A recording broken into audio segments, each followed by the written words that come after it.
যে যে পরিমাণ উৎপাদনে এই সমস্যা না হওয়ার কারণে দিতে পেরেছে প্রায় ৬৭ কোটি টাকা সেভ হয়েছে দেশে এই কারণে।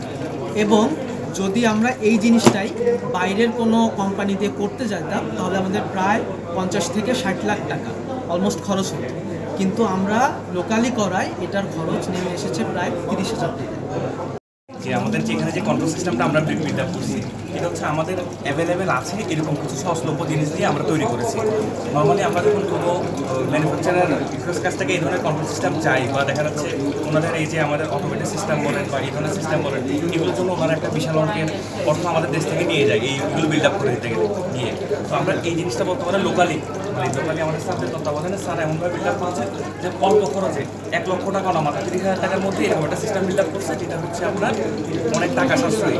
দেখা যাচ্ছে বছর শেষে আমাদের যেখানে ৬৭ কোটি টাকার মতো লাগতো এখানে এই ৩০,০০০ টাকার একটা সিস্টেম দিয়ে ওই টাকাটা আমরা সেভ করতেছি।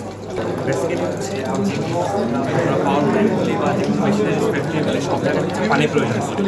তো এখন বাল্ক অ্যামাউন্টে যখন আমার পানির প্রয়োজন পড়ে পানিটা আমি হয় গ্রাউন্ড থেকে তুলি আদারওয়াইজ হচ্ছে নদী থেকে তুলি। তবে পাওয়ার প্ল্যান্টের ক্ষেত্রে মোস্ট অফ দ্য টাইম হচ্ছে যেহেতু বাল্ক অ্যামাউন্টে পানি প্রয়োজন হয় এটা আমরা নদী থেকে তুলি।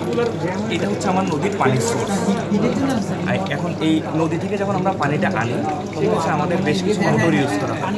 দেখা যাচ্ছে এখান থেকে পানিটা প্রথম নদী থেকে কালেক্ট করার পরে এই জায়গায় এটাকে বলা হয় ক্ল্যারিফায়ার ট্যাঙ্ক। ইনিশিয়ালি পানিটা এখানে আসে, তো এখানে যখন আসে এটা একটা লেভেল আছে, একটা নির্দিষ্ট লেভেল পর্যন্ত যখন পূর্ণ হয়ে যায় এখান থেকে পানিটা আমরা আবার ট্রিটমেন্ট করার জন্য বিভিন্ন স্টোরেজ ট্যাঙ্কে নিয়ে যাই। তো যখন এটার লেভেল কমে যায় এই লেভেল কমে গেলে তখন হচ্ছে কোনো মোটর পুড়ে যাওয়ার একটা পসিবিলিটিস থাকে। এই মোটর যাতে পুড়ে না যায় এই জন্য হচ্ছে এই কন্ট্রোল সিস্টেম। আর এখান থেকে যে কাজটা করি এখান থেকে পানি আমরা ধারণা করতেছি যে এই পানিটাই আমরা ব্যবহার করি। এই পানিটা আমরা অ্যাকচুয়ালি ব্যবহার করি না, এটা হচ্ছে আমার নদী থেকে ফার্স্ট কালেকশন ওয়াটার হচ্ছে আমার এটাকে আমরা তারপর বিভিন্নভাবে ট্রিটমেন্ট করে আমাদের মেশিন উপযোগী করে মেশিনে পাঠাই। তো এই ক্ল্যারিফায়ার ট্যাঙ্কের বেসিক কাজটা হচ্ছে এখানে একটা প্রসিডিং আছে যেটাকে বলা হয় কোয়াগুলেশন। তো কোয়াগুলেশনের জন্য পানিটা আমরা নিই, এই পানিটার লেভেল কন্ট্রোল করার জন্য আমরা মূলত এই টেকনিক্যাল এই বিষয়টা সেট আপ করা। আর দেখা যাচ্ছে লেভেল কন্ট্রোল করতে না পারলে যেটা হয় বারবার হচ্ছে মোটর পড়ে যায়, তখন আমাদের অতিরিক্ত দেখা যাচ্ছে কস্টিং হয়। ওই কস্টটাকে আমরা মিনিমাইজ করে নিয়ে আসার জন্য এবং ইন দ্য মিন টাইম দেখা যাচ্ছে আমরা রিয়েল টাইম একটা পাই যে আমাদের পানির লেভেল কী অবস্থায় আছে বা কমে গেলে মোটর অফ করার যে ব্যাপারটা আমরা এটা অটোমেটেড ওয়েতে যে কোনো জায়গা থেকে কন্ট্রোল করতে পারি। নর্মালি যেটা আগে হতো যে লেভেল কমে গেছে আমি কোনো খবর পাই নাই, দেখা যাচ্ছে 1 ঘন্টা পরে গেলাম তখন মোটরটা পুড়ে গেল। আর এই পানিটাই আমরা ব্যবহার করি, আমরা যেটা পারবো স্বচ্ছ ওয়াটার বলছেন এই পানিটা আমরা ব্যবহার করি। আসলে ব্যাপারটা এরকম না, এখান থেকে ইনিশিয়াল ট্রিটমেন্ট শুরু হয়। এখান থেকে আমরা যেটা করি পানিটাকে কোয়াগুলেশন করে প্রথম প্রাথমিক দিকে যে কাদামাটি থাকে এটা সরাই নিই। সরাই নেওয়ার পরে আমাদের বেশ কিছু ফিল্টার আছে, ফিল্টার হয়ে আমাদের 2 ধরনের পানি লাগে, একটা হচ্ছে ডিমিনারেলসড ওয়াটার আর একটা হচ্ছে রেগুলার আমাদের মোটর কুলের জন্য একটা কুলিং ওয়াটার প্রয়োজন হয়। তো কুলিং ওয়াটারের পানি কুলিং টাওয়ারে চলে যায়, আর যেটা আমাদের ডিমিনারেলসড ওয়াটার প্রয়োজন হয় এটা আমরা এখান থেকে বিভিন্ন ফিল্টার হয়ে নিয়ে যাই। তো আমাদের প্রবলেমটা ওই জায়গায় ছিল না, প্রবলেমটা ছিল এই জায়গার পানির লেভেলটা কন্ট্রোল করাটা খুব দরকার ছিল। এই কারণে যে বারবার যখন মোটর পড়ে যায় তখন হচ্ছে আমাদের অনেক পৃথিবীর অনেক টাকা লস হয়ে যাচ্ছে।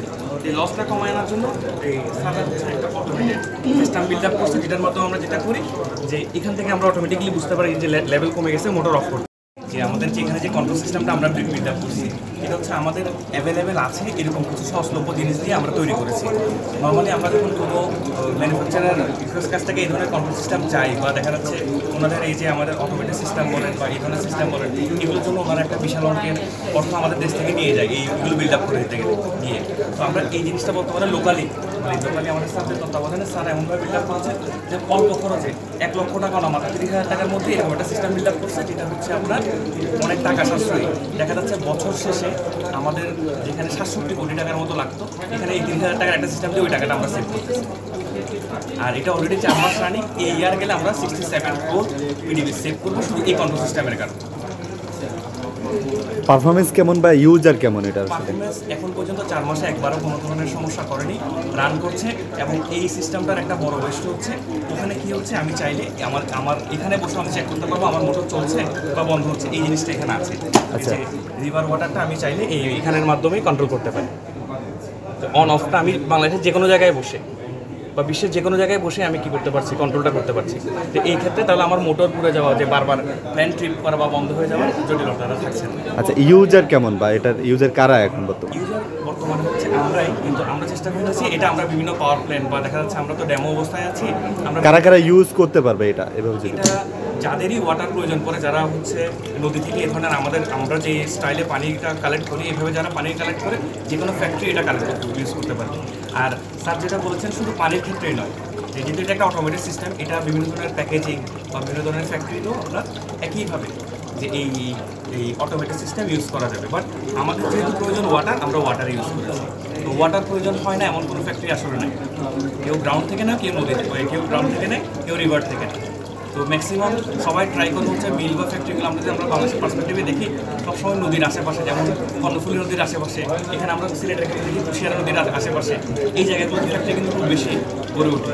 আমরা যদি আমাদের বড় বড় সেই পজিশনগুলো দেখি, মেঘনা দেখবেন, ওই মেঘনাঘাট আমরা দেখি ঢাকা চিটাগাং হাইওয়ে ওটা নদীর পাশে কিন্তু তাদের ফ্যাক্টরি করে, কারণ ওই পানির সোর্সটার জন্য। পানির সোর্সটা যতটা কাছে হয় ততটা ইজিয়ার হয়। তো ওই পানির সোর্সটাকে সিকিউর করার জন্য আমাদের এই অটোমেটিক সিস্টেমটা বেশি।